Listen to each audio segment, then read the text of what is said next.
স্ত্রীকে iPhone 17 pro max কিনে না দেওয়ায় স্বামীর বন্ধুর সাথে কক্সবাজারে হাতে নাতে ধরা পড়লো স্ত্রী। চলুন দর্শক বিস্তারিত তাদের কাছেই জানার চেষ্টা করবো। আচ্ছা, আমার সাথে একটু কথা বলেন প্লিজ। তো আপনি এই কার সাথে কক্সবাজারে আসছেন? বন্ধুর সাথে ওনার। আপনার হাজবেন্ড ইনি। তো ভাইয়া, আপনার যে আপনার ওয়াইফ যে আপনার বন্ধুর সাথে কক্সবাজার আসলো, এই ব্যাপারে আপনি কি কিছুই জানতেন না?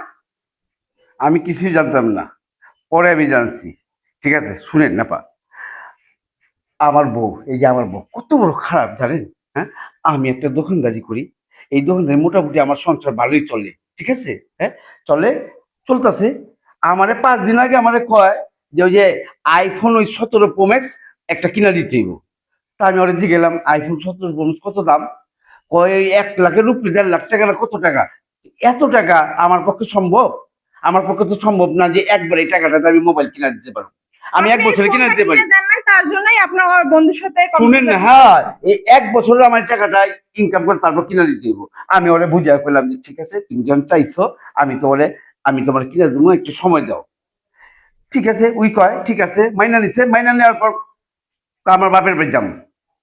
আমি ঠিক আছে যাও। বাপের বাড়ি গেছে আজকে 5 দিন আগে। যাওয়ার পর আর কোনো খবর নাই, বুঝছেন? আমার খবর নেই। আমি চিন্তা করি না কেন। পরে আমি চিন্তা করে ভাবলাম যে যাই শ্বশুর বাড়িতে যাই। আমি শ্বশুর বাড়ি যা দেখি আমার বউ নেই। শ্বশুর আর শাশুড়ির জিগাই যে আমার বউ কই। আমার শ্বশুর শাশুড়ি কি কইছে জানেন? হ্যাঁ, উল্টা আমারে ভাবর দেয় যে আমার মায়ের তুই মাইরে হালাইছস, তোরা মাইরে হন আমার কাছে আইছ আমার মায়ের দিয়ে। আপনার ওয়াইফ যে আপনার বাড়ি থেকে যে বের হয়েছে আজকে কতদিন হয়েছে? আজকে 5 দিন হয়েছে, বুঝছেন? 5 দিনের মাথায় আমি ধরছি। কেমনে ধরছি? ওরা ওই শ্বশুর বাড়ির নাম কথা কয়ে ঠিকই গেছে বাপের বাড়ি, ওদিক থেকে এই যে আমার বন্ধু, এই তুই বন্ধু নামে কলঙ্ক, তোর শরম করলো না? হ্যাঁ, তোর ভাবি আচ্ছা, আমরা একটু বন্ধুর সাথে কথা বলার চেষ্টা করি। আচ্ছা, উনি তো আপনার ফ্রেন্ড হয়, আপনার বন্ধু। তো আপনি এইভাবে মানে আপনার বন্ধু হয়ে বন্ধুর সাথে এরকম শত্রুতালি কিভাবে করলেন? আসলে ম্যাডাম, ওর বন্ধুর সাথে, ওর বউয়ের সাথে আমার একটা সম্পর্ক আগেও ছিল। তাহলে ও খুব কষ্ট করে চলতো, আমি মাঝে মধ্যে কিছু টাকা পয়সাও দিতাম ওর বউরে। তাহলে ওকে বাড়িতে আমার যাতায়াত আছে। তাহলে আমার কাছে কইলো যে একটা ওই আইফোন 17 প্রো ম্যাক্স খুব শখ নিব। তো আমি আসলে কইছিলাম তাহলে কক্সবাজার চলো ঘুরে আসি। কক্সবাজার যাই 2-4 দিন থাইকা তোমার একটা 17 প্রো ম্যাক্স কিনে দিবো। তাই আমি নিয়ে আসছি। আমি তো জানতাম না যে এই খবরটা আমার বন্ধু পাইবে। আচ্ছা, তার বাড়িতে আপনি রেগুলার যাওয়া আসা করতেন? হ্যাঁ, যাওয়া আসা ছিল আর কি। থেকেই তার সাথে আপনার একটা ভালো অ্যাফেয়ার ছিল। আচ্ছা, এই যে আপনি যে আপনার হাজবেন্ডকে রেখে তার বন্ধুর সাথে কক্সবাজার ঘুরতে আসলেন, এটা মানে এটা আপনি ভুল করছেন, এটা মনে হচ্ছে না? না, আমি কোনো ভুল করিনি, আমি ঠিক কাজই করছি। এর কাছ থেকে চাইতে চাইতে আমার একটা হাতের চামড়াই ক্ষয়ে গেছে। এই যে হাত পাইতেছি মনে কি ভিক্ষুক এরকম চায়া থাকে না। কয়দিন আগে চাইছস? 5 দিন আগে চাইছস।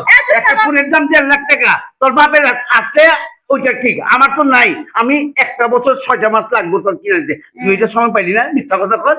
এই তুই কি আগে চাইছস? 5 বছর আগে। সাংবাদিক আপা, আমি এই খবরটা দেখেন, এই যে কি কবো, ওরা যখন নাকি আমার শ্বশুর বাড়ি গেছি, শ্বশুর বাড়ি নাই, তখন আমার সন্দেহ রাখলো। ব্যাপার কি? আমার এক বন্ধু এক করতেছে যে তোর বন্ধুর লগে তোর বউ কক্সবাজারের গাড়ির মধ্যে। আচ্ছা, তারা তো বলতেছে যে তাদের ভিতরে একটা অ্যাফেয়ার চলতেছে, এইটা কি আপনি জানতেন না? না, এটি জানতাম না। এটা জানলাম ওই যে আমার খবরটা দিছে, আমি ওই খবরটা পাই এই যে ঘুরে ঘুরে আজকে এই কক্সবাজার ধরছি। এই আজকে জানলাম যে আপনার বাড়িতে তো সব রেগুলার যাওয়া আসা করতেন। হ্যাঁ, যাওয়া আসা করে। অসুবিধা কি?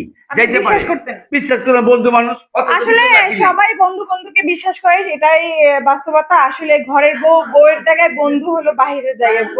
বন্ধু কখনো ঘরে এইভাবে মানে বউয়ের কাছে এইভাবে পার্সোনাল ভাবে মেশা উচিত না। বন্ধু বন্ধুর জায়গায় আর ঘরের বউ ঘরের জায়গায়। তো আমাদের এই ভিডিওটা যদি আপনাদের ভালো লাগে, আমরা যে ভিডিওটা বানাইছি শুধুমাত্র আপনাদের একটা বিনোদন দেওয়ার জন্য, আপনাদের শিক্ষা দেওয়ার জন্য। তো আমাদের ভিডিও থেকে যদি আপনাদের কোনো কিছু শিক্ষা থাকে তাহলে অবশ্যই শিক্ষা নেবেন। আর আমাদের ভিডিওটা যদি ভালো লাগে লাইক কমেন্ট শেয়ার করবেন। তো আজকের মতো এই পর্যন্তই। ভালো থাকুন, আল্লাহ হাফেজ।